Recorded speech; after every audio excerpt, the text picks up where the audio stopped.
کبھی بھی اپنے مسلک سے سمجھوتا نہیں کیا، کبھی کمپرومائز نہیں کیا، اور کسی خود ساختہ مذہب کے پیچھے کبھی نہیں چلے، بلکہ وہ مذہب جس کا سرا جا کر عصمت سے ملتا ہے ہمیشہ اسے پہنچانے کی کوشش کی گئی۔ اور الحمدللہ آج بھی دیکھیں جو شیعت کے پیروکار ہیں انہوں نے سخت طوفانوں کا سامنا کیا ہے، مگر اس کی شناخت کو، اس کی شان کو، اس کی آن کو اور اس کی بان کو برقرار رکھا ہے۔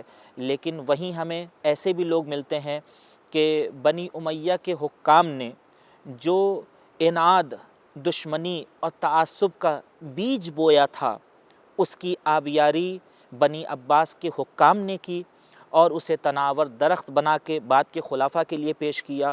انہوں نے اس کے ثمر سے فائدہ اٹھایا، اور آج بھی ان کے پیروکار شیعت کے خلاف وہی زہر اگل رہے ہیں جو پہلے حکام اگل چکے ہیں۔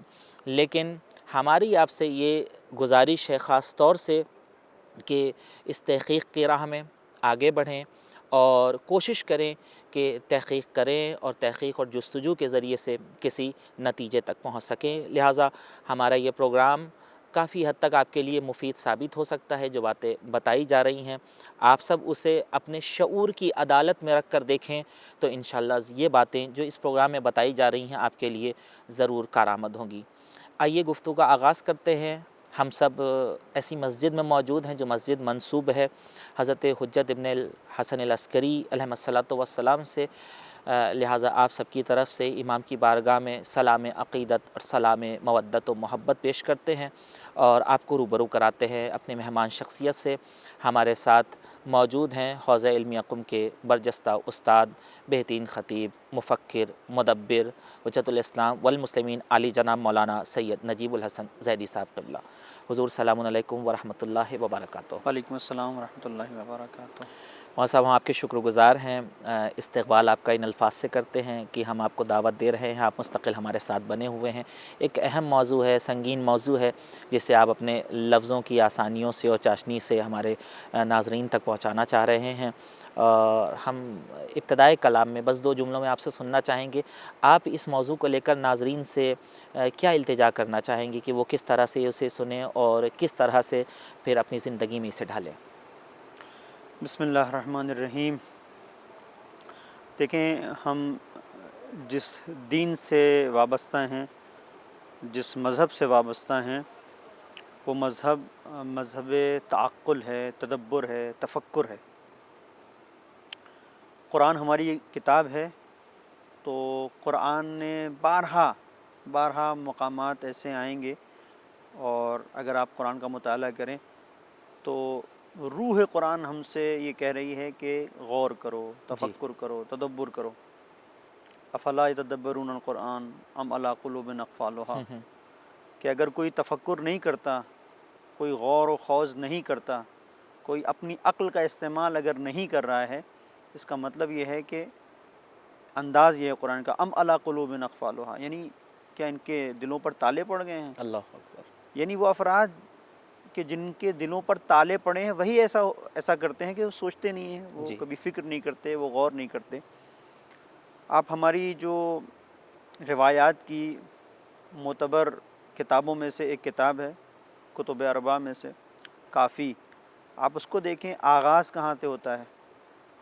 باب عقل و جہل سے آغاز ہوتا ہے۔ سبحان اللہ۔ اب یہ گفتگو ہے کہ عقل کی ضد تو نادانی ہے، جی، حماقت ہے، لیکن یہ عقل اور جہل کی بات کیوں ہے؟ عام طور سے علم اور جہل عام طور دیکھا پہ جاتا علم ہے۔ اور جہل جی، ہونا چاہیے۔ تو یہ گفتگو ایک اپنی جگہ پر کبھی اگر وقت ہوا تو اس کی طرف انشاءاللہ۔ روشنی ڈالی جائے گی۔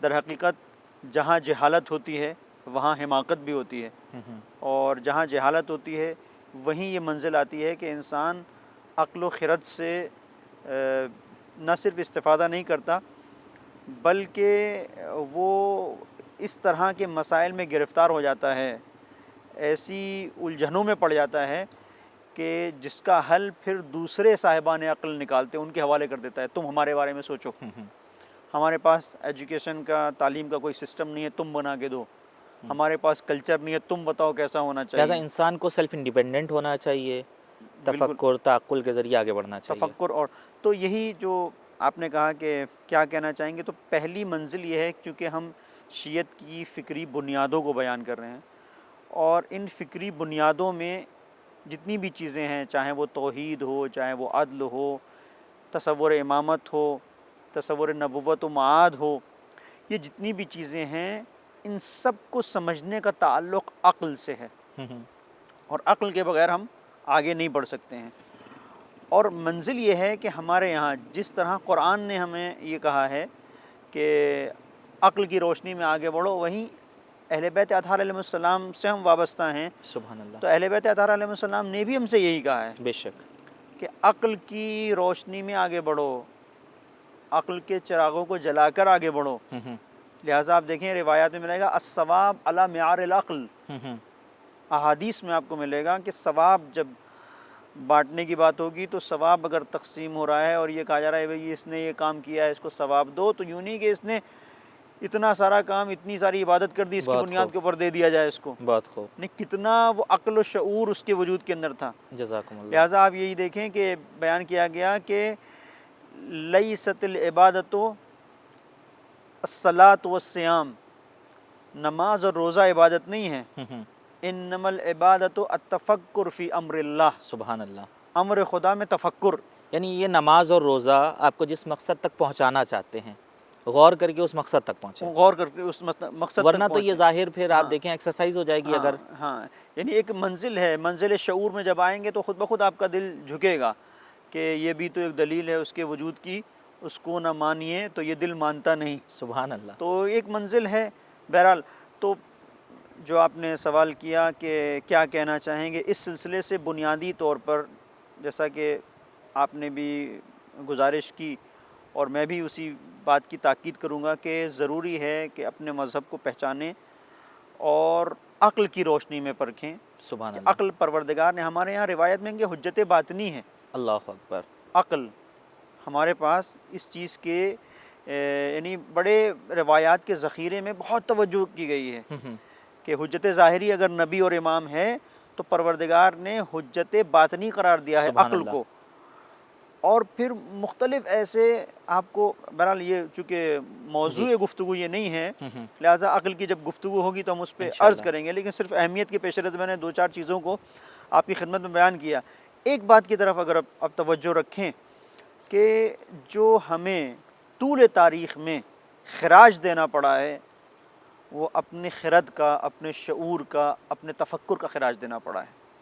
آپ نے اشارہ کیا کہ کس طرح سے ہمارے سابقہ علماء نے، ہمارے اسلاف صالحین نے کس طرح سے اس مکتب کے لیے جافشانیاں کی ہیں، کس طرح سے تحقیق کی ہے، کس طرح سے تفحص تحقیق کر کے، ریسرچ کر کے، جافشانیوں کے بعد اس دین کو، ہمارے اس مذہب کو، ہمارے اس مکتب کو اس کے اوپر پڑنے والی تہمتوں کے غبار سے ایک آئینے کی طرح صاف کر کے ہمارے حوالے کیا ہے۔ اس کو اگر آپ دیکھیں تو آپ محسوس کریں گے کہ عقل و شعور اگر نہ ہوتا اور تدبر نہ ہوتا، اگر تأمل نہ ہوتا، اگر غور و خوض نہ کرتے تو ان حقائق تک ہمیں متوجہ نہیں کر سکتے تھے کہ جو آج حقائق ہمارا خاصہ بن گئے ہیں۔ ساری دنیا میں یہ بات مانی جاتی ہے، سبھی اس کو تسلیم کرتے ہیں کہ یہ وہ افراد ہیں کہ جن کے ہاں عقلانی پہلو زیادہ پایا جاتا ہے، عقلانیت کا پہلو پایا جاتا ہے، اور یہ کاوشیں ہیں ہمارے علماء کی۔ ایک یہ رخ ہے اور یہ بڑا عجیب رخ ہے شیعت کے ساتھ، شیعت کا امتیاز بھی ہے اور شیعت کی یہ مظلومیت بھی ہے کہ ہم کبھی روایات کے، کہنہ روایات کے، کبھی اساطیری داستانوں کے، ہم کبھی افسانوں کے اسیر نہیں ہوئے، بلکہ ہم نے ہمیشہ حقیقت کو تلاش کیا ہے۔ اسی لیے کہتے ہیں ہمارے ہاں اصول میں کہ روایت سے پہلے درایت بھی ایک چیز ہے۔ درایت، جی بالکل، ہمارے ہاں یہ بنیادی چیز ہے۔ تو ہم بھی جب یہ ہماری گفتگو چل رہی ہے شیعت کی فکری بنیادیں، تو ناظرین سے جو ہماری التجا ہے اور جو ہماری ایک التماس ہے ان کی خدمت میں، وہ یہی ہے کہ عقل اور فکر اور تدبر کے ساتھ آگے بڑھیں، اور قطعاً تعصب بالکل یعنی کسی بھی اعتبار سے ہمارے یہاں مکتب میں ہمارے کوئی ایسی چیز نہیں ہے کہ جہاں پر تعصب ہاں دین کے حوالے سے انسان کے وجود کے اندر تولا اور تبرہ ہونا چاہیے، بہت وہ ہے۔ خوب، جزاکم اللہ خیرہ۔ تو ناظرین آپ دیکھیں جس عقل اور شعور کی بات ہم آپ سے کر رہے تھے ابتدائے کلام میں، اس عقل اور شعور کی کتنی اہمیت خود قرآن نے بارہا ذکر کیا ہے، آپ پڑھتے رہتے ہیں، احادیث محمد و آل محمد علیہ الصلاۃ والسلام آپ کے زیر نظر رہتی ہیں، یا آپ علماء مقررین اپنے بزرگوں سے سنتے رہتے ہیں کہ جو کچھ بھی ثواب ہے، عبادتیں ہیں، ان سب کا دار و مدار ہماری عقل کے اوپر منحصر ہے۔ عقل ہے تو ہم سے نماز، روزہ، حج، زکوٰۃ، ان ساری عبادات اور معاملات کے بارے میں پوچھا جائے گا۔ اگر عقل نہیں ہے تو ظاہر مجنون سے خدا مواخذہ نہیں کرنے والا ہے، جیسا کہ نبی اکرم فرماتے ہیں رفع عن امتی تسع، ہماری امت میں 9 طرح کے افراد ایسے ہیں جو مرفوع القلم ہیں، یعنی جن کے اوپر تکلیف شرعی نہیں عائد ہوتی، ان میں سے ایک مجنون بھی ہے جس کی عقل ساتھ نہیں دیتی ہے، جس کی عقل ڈس بیلنس ہوتی ہے۔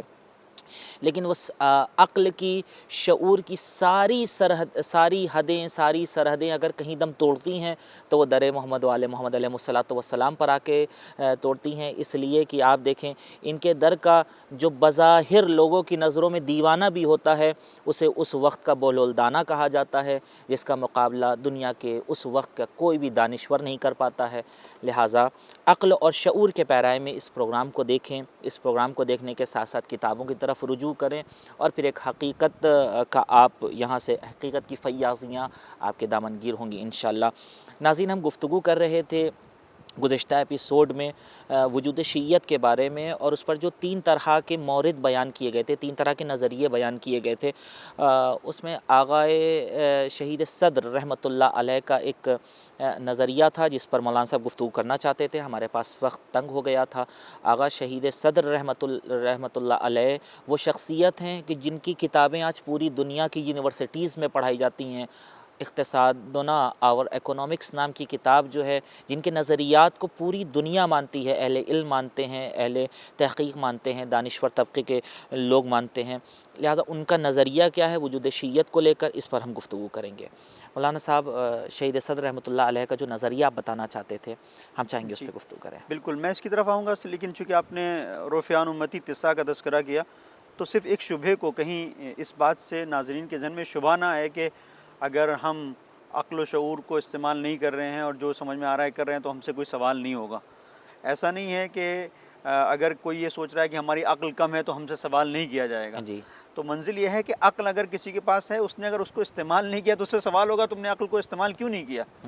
منزل جو ہے رفع عن امتی تسع، اور ان میں سے ایک وہ افراد کہ جن کا تعلق عقل و خرد سے نہیں ہے، یعنی یہ وہ جنون لوگ سے ہیں ہے، واقعی جو بالکل، دیوانے ہاں، ہیں، جو واقعی طبیعی دیوانے طور پہ ہیں، جن کو دیوانہ کہا جن جاتا کو ہے ہمارے دیوانہ، معاشرے میں۔ جن کو، لیکن 2 طرح کی چیزیں ہوتی ہیں مولانا صاحب، ایک ہوتا ہے دیوانہ ہونا ہاں، اور ایک ہوتا ہے دیوانہ ظاہر کرنا۔ دیوانہ ظاہر کرنا۔ تو ظاہر ہے کہ اگر ہم دیوانہ اپنے آپ کو ظاہر کر رہے ہیں تو ہم سے سوال ہوگا، اور بڑے زبردست طریقے سے سوال ہوگا کہ ہم نے تمہیں ایک نعمت دی تھی جو نعمت عقل تھی، کیوں نہیں تم نے اس کا استعمال کیا۔ اچھا، جو لوگ اپنے آپ کو دیوانہ ظاہر کرنے کی کوشش کرتے ہیں اور یہ بتانا چاہتے ہیں معاشرے میں نہیں صاحب ہم سے نہیں پوچھ تاچھ ہوگی، ان کے بارے میں آپ کیا کہیں گے خاص طور سے؟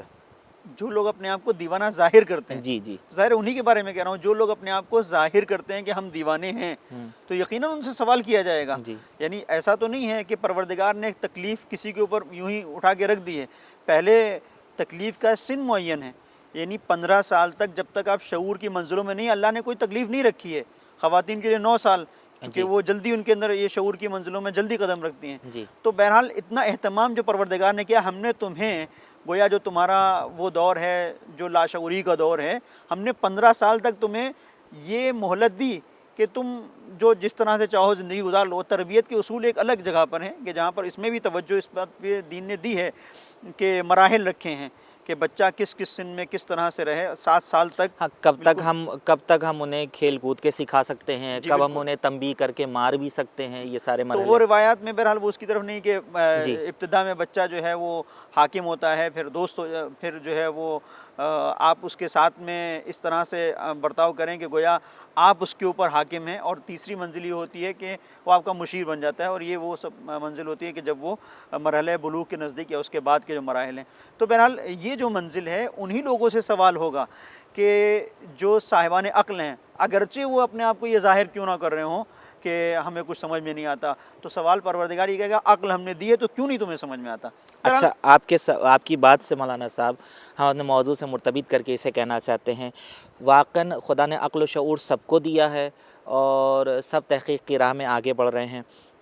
ہم چاہیں گے کہ ہم اپنے ناظرین سے بات کر لیں اور اس کے بعد پھر آپ کی طرف آنا چاہیں گے۔ ناظرین، جو مولانا صاحب نے آپ کے سامنے پیش کیا، کہ جو میں نے حدیث پیش کی تھی اس سے استفادہ کرتے ہوئے کہ دو طرح کے دیوانے ہوتے، ایک حقیقی دیوانہ ہوتا ہے جو خدا کی نظر میں واقعاً اس کے اوپر کوئی تکلیف شرعی نہیں ہے، وہ جیسے چاہ رہا ہے اپنی زندگی گزار رہا ہے، لیکن جو دیوانہ ظاہر کر رہا ہے اپنے آپ کو صرف تکلیف شرعی سے بچنے کے لیے اور اپنے مقصد کی چیزیں اپنے فائدے کی بھی وہ انجام دیتا رہتا ہے، تو یاد رکھیں اسے مواخذہ ہوگا، اسے خدا کی بارگاہ میں جواب دینا ہوگا۔ اب اسی بات کو ہم اپنے موضوع سے مرتبط کر کے کہنا چاہیں گے، وہ عقل مند حضرات، وہ دانشور حضرات جو سارے عقلی دلیلیں، منطقی دلیلیں، فلسفی دلیلیں، آیات اور روایات کو جاننے کے بعد بھی اگر حقیقت سے گریز کرتے ہیں تو یاد رکھیے جس طرح سے مصنوعی دیوانوں سے مواخذہ کیا جائے گا، سوال کیا جائے گا، انہیں بھی خدا کی عدالت میں ضرور جواب دینا پڑے گا۔ رکیں گے ہم مختصر سے وقفے کے لیے، لوٹتے ہیں وقفے کے بعد، دیکھتے رہیے شیعت کی فکری بنیادیں۔ اللہم صل علی محمد و آل محمد، اللہم صل علی محمد و آل محمد۔ ناظرین، ایک بار پھر سے ہم آپ کا استقبال کرتے ہیں، آپ دیکھ رہے ہیں مسجد جمکران سے پروگرام شیعت کی فکری بنیادیں۔ اس پروگرام میں آج ہم گفتگو کر رہے ہیں، آج کے ایپیسوڈ میں وجود شیعت کے حوالے سے جو گزشتہ ایپیسوڈ میں ہم نے بات کی تھی اور شہید صدر رحمۃ اللہ علیہ کے نظریے پر بات جا کے رک گئی تھی، ہم اس کو آگے بڑھانا چاہتے تھے، جس کے ضمن میں کچھ باتیں آ گئیں جسے بیان کرنا ہم نے ضروری سمجھا۔ وہ نظریہ کیا ہے؟ شہید صدر رحمۃ اللہ علیہ وجود شیعت کے بارے میں کیا کہنا چاہتے ہیں، جن کی ایک شخصیت ایسی شخصیت ہے، علمی شخصیت ہے، جن کے نظریات کو دنیا تسلیم کرتی ہے، وہ خود اپنے مسلک، اپنے مذہب وجود شیعت کو کس طرح سے پیش کرتے ہیں، یہ ہم آپ کے سامنے پیش کرنا چاہیں گے۔ لے چلتے ہیں آپ کو مولانا صاحب کی خدمت میں۔ حضور، شہید کا نظریہ کیا ہے، آپ اسے پیش کریں۔ دیکھیں، شہید نے دو نظریوں کو جمع کرنے کی کوشش کی ہے، تو ایسا نہیں ہے کہ یہ شہید کا نظریہ یعنی ابتداءً ہو، ایک مختلف دانشوروں نے اس بات کو پیش کیا ہے، خاص طور پر شیخ محسن امین۔ تو جناب محسن امین نے بھی اس بات کا تذکرہ کیا ہے، لیکن شہید صدر نے اس کو تھوڑا واضح انداز میں پیش کیا ہے۔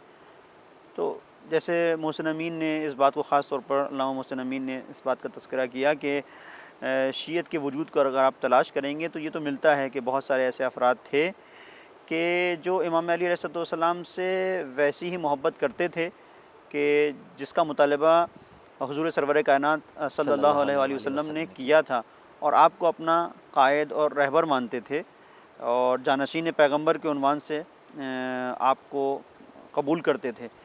لیکن یہ ایک عقیدے کی حد تک تھا، اس کا ظہور کب ہوا تو آپ نے اس کو تفصیل سے محسن امین صاحب نے اس بات کو بیان کیا کہ جب سعد بن عبادہ کی طرف انصار گئے ثقیفہ میں، اور اس کے بعد مہاجرین نے جو گفتگو کی اس سے یہ پتہ چلا کہ ان کا جھکاؤ خلیفہ اول کی جانب ہے، تو مہاجرین اور انصار دونوں ہی میں سے کچھ ایسے افراد تھے جن کے پیش نظر احادیث پیغمبر تھی، جو علی بن ابی طالب علیہ السلام کو جانشین برحق سمجھتے تھے۔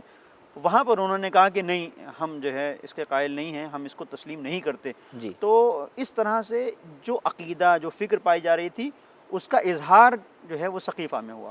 اب شہید صدر نے اس کو تھوڑا سا اپنے عالمانہ انداز میں، چونکہ آپ ظاہر ہے کہ آپ جو اگر حوزے میں ہیں تو آپ نے دیکھا ہوگا کہ ان کی اصول میں جو حلقات جو کتاب پڑھائی جاتی ہے تو کتنا اس کے اندر 3 مرحلوں میں جو ایک کتاب لکھی ہے، جی، وہ جو بہرحال حلقہ اولا، حلقہ ثانیہ، حلقہ ثالثہ، تو یہ جو ان کی کتاب ہے اصول میں، اس میں بھی آپ دیکھیں کہ کتنا ایک رنگ عقلانیت کا غالب ہے، اور بڑے اصطلاحوں کو بڑے دلچسپ اور حسین انداز میں پیش کرتے ہیں، اور پیچیدہ مسائل کی بڑی خوبصورتی کے ساتھ حلاجی کرتے ہیں اور جدا جدا کر دیتے ہیں، الگ الگ کر دیتے ہیں کہ مسئلہ واضح ہو جائے۔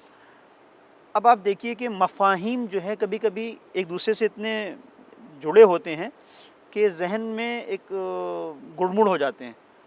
شہید صدر کا کمال یہ ہے کہ اس کو سب کو الگ الگ کر کے کھول دیتے یعنی ہیں, واضح کرتے ہیں کر دیتے بالکل. ہیں. اب شہید نے اسی بات کو, جس کے بعض علماء قائل ہیں, بعض دانشوروں نے جو بات کہی ہے, اسی کو عالمانہ انداز میں اس طرح سے کہا ہے, جس کا ہم نے اپنے پچھلے پروگرام میں ایک تذکرہ بھی کیا تھا, کہ ایک ہے تشیع اور ایک ہے مکتب شیعہ. جی. وہ فرماتے ہیں کہ تشیع کا مطلب یہ ہے عقیدہ اور تفکر, فکر. شیعہ کا مطلب ایک فرقہ. جی. وہ کہتے ہیں کہ تشیع تو پائی جاتی تھی زمانے پیغمبر میں, نظریہ تو پایا جاتا تھا, لیکن اس نظریے کو عملی نہیں کیا گیا تھا. اس نظریے پر چلنے والے لوگ ایک فرقے کی صورت میں نہیں تھے. اور الظاہر یہ بات صحیح معلوم پڑتی ہے جو آپ جس چیز کو بیان کر رہے ہیں, جی. کہ اس کا اظہار کب ہوتا ہے؟ اظہار تب ہوتا ہے جب پیغمبر اسلام صلی اللہ علیہ وسلم کی وفات ہوتی ہے, آپ کی آنکھ بند ہوتی ہے. اب کچھ لوگ جانشین پیغمبر کچھ دوسرے لوگوں کو مان رہے ہیں, اور کچھ لوگ آتے ہیں جسے پیغمبر نے بیان کیا تھا, جس کے پیچھے وہ چل رہے تھے, جس کی مشایعت میں وہ تھے, جس کی پیروی میں وہ تھے, جس کی نصرت کا انہوں نے وعدہ کیا تھا, جس کے سلسلے سے ایک ہم آہنگ تصور, جو ہم نے عرض کیا تھا کہ ایک یکسانیت, ایک انسجام شیعت کا ایک حصہ ہے, جن کے اندر یہ ساری چیزیں پائی جا رہی تھیں, جس کو لے کر, جس شخصیت کو لے کر, وہ ذات علی ابن ابی طالب علیہ السلام کی. اور اس کا اظہار اس فرقے کا باقاعدہ یہ خلافت کے معاملے میں ہوتا ہے, جب سقیفہ کا مسئلہ آتا ہے.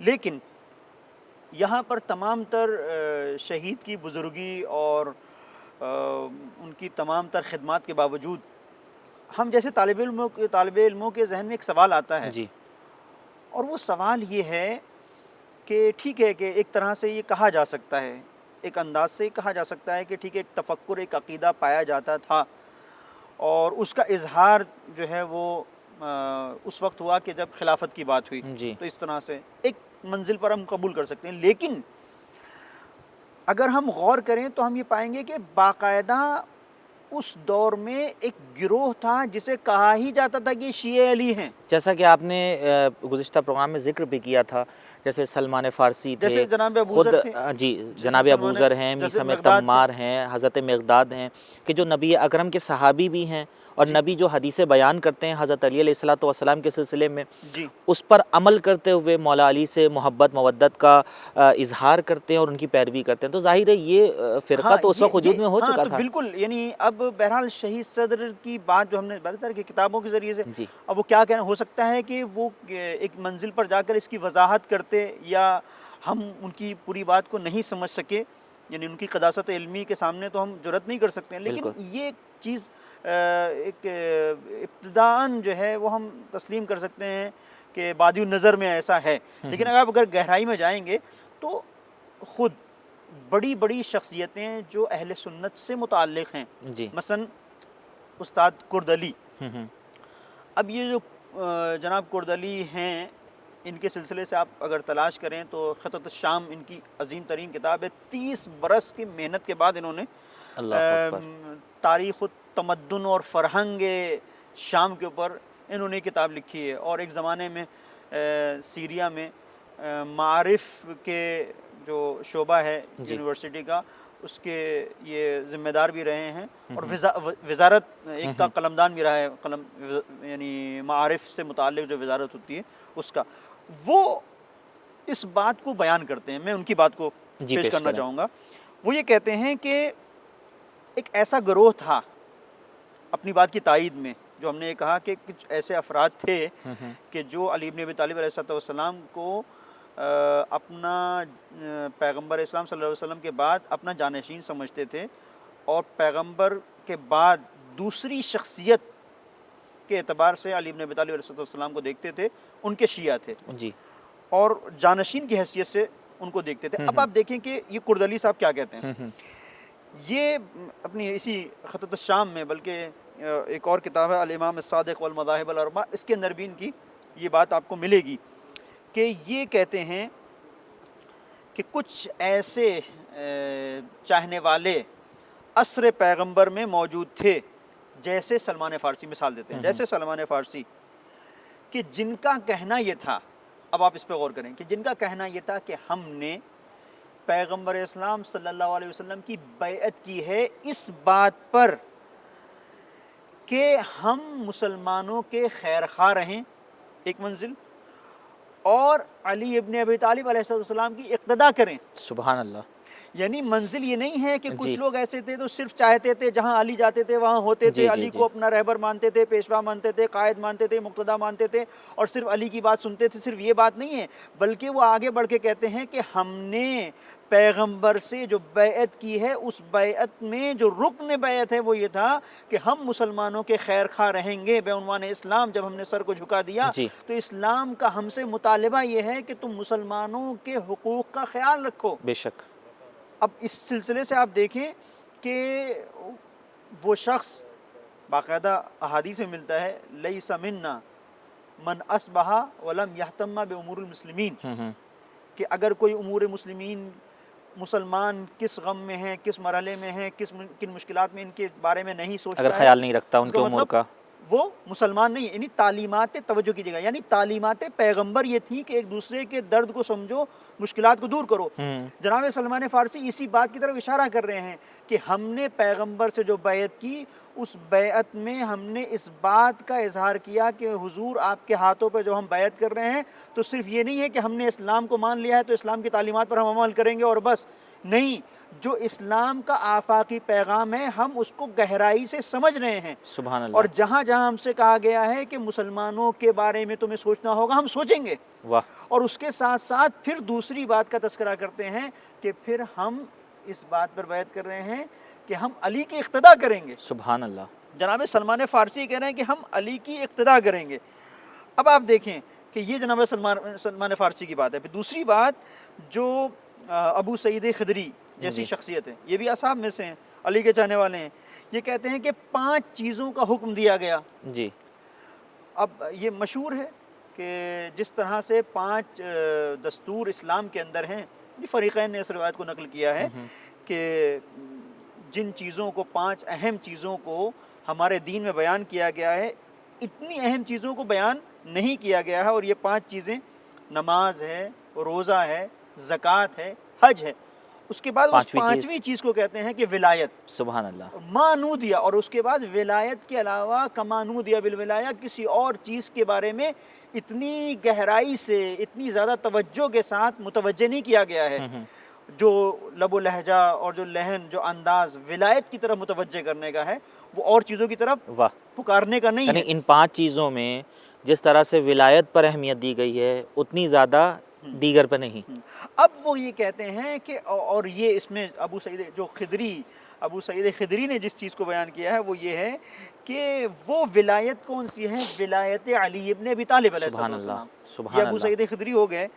اب آپ آئیے ابو ذر غفاری، عمار یاسر، حذیفہ بن یمان، حذیفہ بن ثابت، ابو ایوب انصاری، خالد بن سعید، قیس بن سعد بن عبادہ.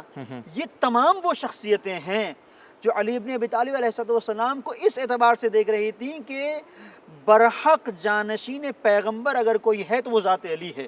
سبحان اللہ. تو وہ عصر پیغمبر میں ہی اس مسئلے کو حل کر چکی تھیں کہ جانشین پیغمبر یہ ذات ہے. عصر پیغمبر میں ہی وہ اس انداز سے پیش آ رہی تھیں کہ اگر ہمارے بعد پیغمبر کے بعد کوئی دوسری شخصیت ہے، اگر ہمارے پاس پیغمبر کے بعد کوئی دوسری شخصیت ہے کہ جسے ہم یہ کہہ سکیں کہ یہ اسلام کی دوسری شخصیت ہے تو یہ ذات علی ابن ابی طالب علیہ السلام ہے. تو بہرحال شہید نے جو بات کہی وہ ایک بادی النظر میں آپ کہہ سکتے ہیں کہ تشیع تفکر تھا. ہاں ٹھیک ہے، اور اس تفکر کا اظہار وہاں پر ہو سکتا ہے ایک مرحلے میں، لیکن اگر آپ غور کریں گے تو آپ یہ پائیں گے کہ ایسا نہیں ہے. جی. بلکہ باقاعدہ وہاں پر لوگ ایسے پائے جاتے تھے، ایسے افراد موجود تھے کہ جو شیعہ علی کی عنوان سے پہچانے جاتے تھے. جی ہاں. اب آپ دیکھیں کہ صرف یہ بات نہیں کہ کرد علی صاحب نے اس بات کو لکھا ہے یا یہ بات مشہور ہے، اور بھی ایسے دانشور ہیں، ایسے اسکالرز ہیں جنہوں نے اس بات کو بیان کیا. مثلا ابو حاتم رازی، انہوں نے اپنی کتاب میں اس بات کو بیان کیا ہے کہ عصر پیغمبر میں کچھ لوگوں کو شیعہ علی کے عنوان سے پہچانا جاتا تھا. عصر پیغمبر میں انہوں نے بیان کیا ہے کہ 4 لوگ ایسے تھے جنہیں لقب ہی دے دیا گیا تھا کہ شیعہ پیغمبر ہیں. وہ کون کون؟ 4 لوگ ایسے تھے. تو انہوں نے بیان کیا سلمان فارسی، ابو ذر غفاری، جناب مقداد، عمار یاسر. سبحان اللہ. یہ 4 لوگ وہ تھے کہ جنہیں کہا جاتا تھا یہ شیعہ ہیں یہ پہلے سے. تو جب شیعت کا آپ کہتے ہیں کہ ظہور اور اس کا بروز، اس کا اظہار خلافت کے مسئلے میں ہوا، تو یہ 4 لوگ کیسے شیعہ پہچانے جاتے تھے؟ واہ. خود بخود یہ سوال قائم ہوتا ہے.